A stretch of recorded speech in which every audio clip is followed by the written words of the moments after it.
This week on Way of the Master. Ken is he's a very outspoken atheist. Yeah. I've seen him rip Bibles to shreds. I've heard him blaspheme God to no end. Blaspheme? I love blaspheme. Today we have Ray Comfort's Way of the Master. Grab a drink, everyone, and let's begin.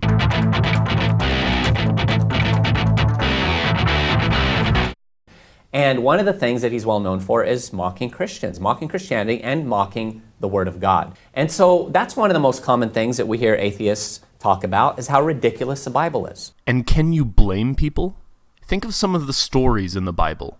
They sound insane unless you were raised to believe they were true.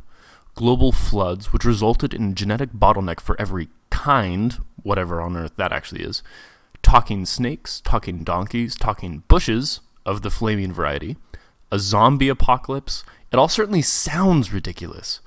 One of my personal favorites is Jesus seeing a fig tree and walks up to it to get some fruit. When there is no fruit, he withers the tree out of a temper tantrum. I want you guys to answer this question for us. How in the world can Christians believe stories in the Bible like Jonah being swallowed by a big fish? How did I forget about Jonah?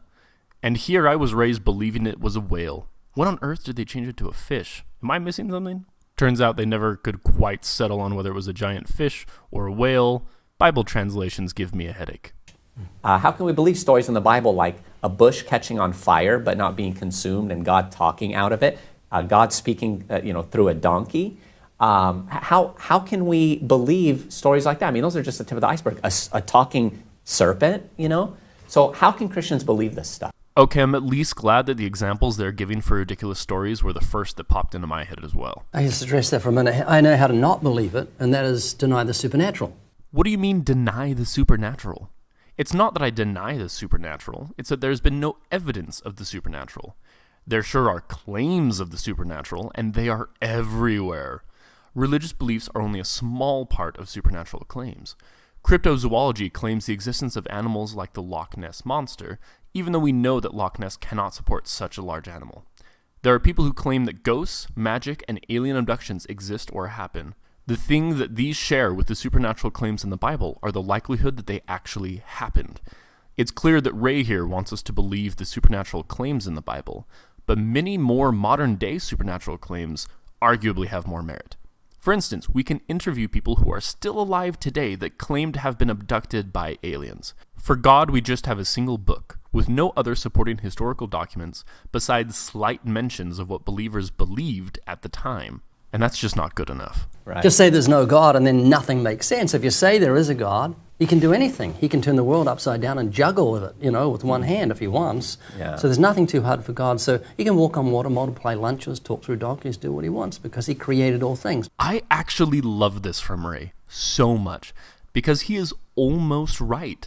There is almost real awareness here. Yes, if there is no God, then none of it makes sense and it all is ridiculous.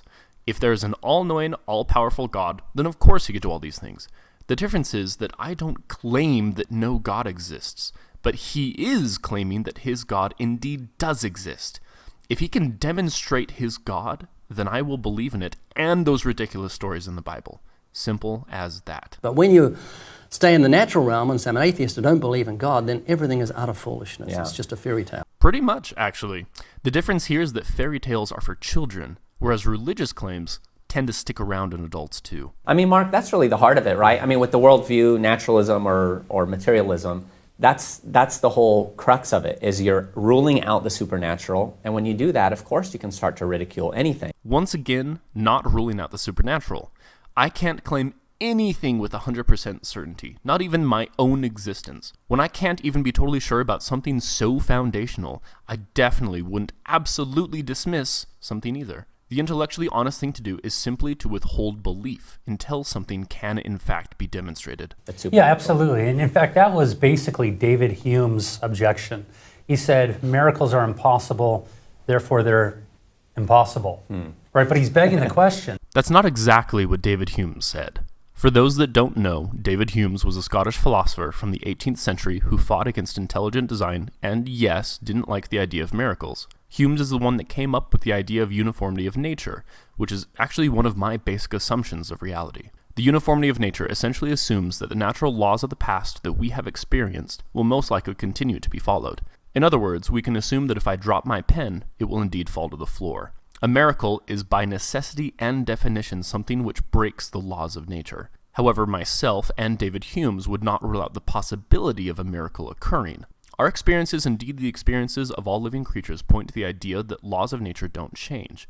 This does not make miracles impossible. However small it may be, I will leave a window open to be shown that a miracle did indeed happen.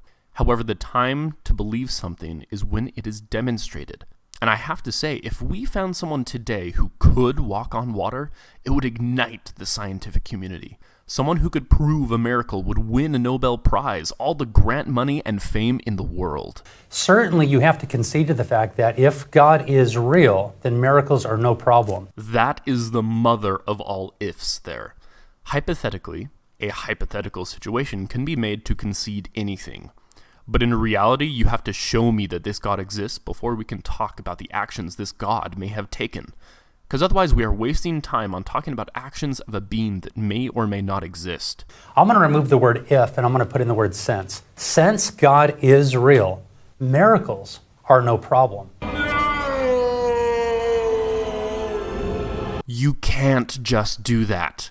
Here, I'll show you why. Since the immutable cosmic French press exists and brewed everything into existence, we know that your God is just a human fabrication. After all, the knowledge we have of this God of yours is only written in a book. Pfft. You humans, thinking that an all-knowing, all-powerful being would use a book written in a language it knew would change over time as a mouthpiece. See why you can't just state something into existence? Now, if you take a step back, of course their argumentation seems sound. Why? Because we don't see snakes who do not have vocal cords speaking.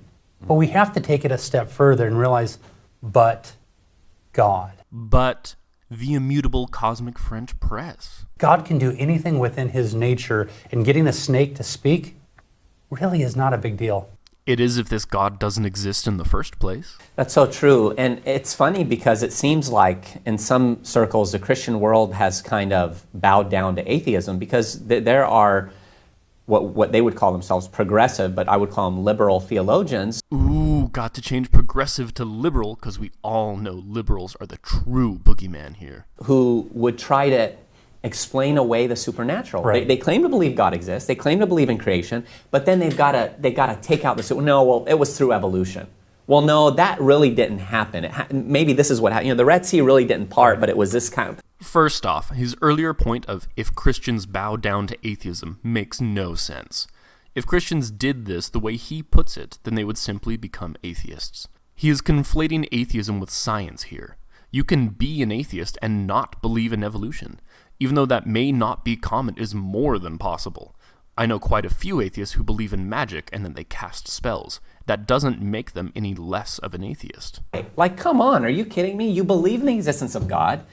What's there to argue beyond that? Of course he can do whatever he wants. I kind of see the point here. If you believe in an all-knowing, all-powerful being, then I don't see why miracles would be a problem for you. I mean, at that point, I would be more angry that God left all his crucial instructions to humanity in a book that could be taken so many different ways that we ended up with thousands of sects of Christianity, rather than an impossible to reject method that of course would be within the reach of such a deity. However, at the same time, it is simply foolish to support something so unnecessary and so unnatural like a miracle.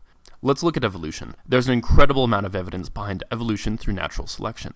So much so that you really do seem silly if you reject it. These Christians are just more honest and see that God isn't necessary to explain things like biodiversity. No miracles like created kinds are needed, and certainly not a world flood getting in the way of such diversity. They're being more intellectually honest. No? I saw a little joke many years ago where a new convert was going, wow, God's opened up the Red Sea and Moses and the Israelites are going through, and a theologian came in and he says, no. Around that time of the year, this tide would go out and it's only 2 inches of water, and then the new convert goes, whoa, the whole Egyptian army's been drowned by God in 2 inches of water. Okay. I have to give it to him, that is pretty funny. Especially since they were just saying that nothing is beyond the reach of God. This scenario of the Egyptian army being held at bay by 2 inches of water would be possible for the God they're discussing. The only reason the joke is funny is that it sounds so absolutely ridiculous. Good job, Ray.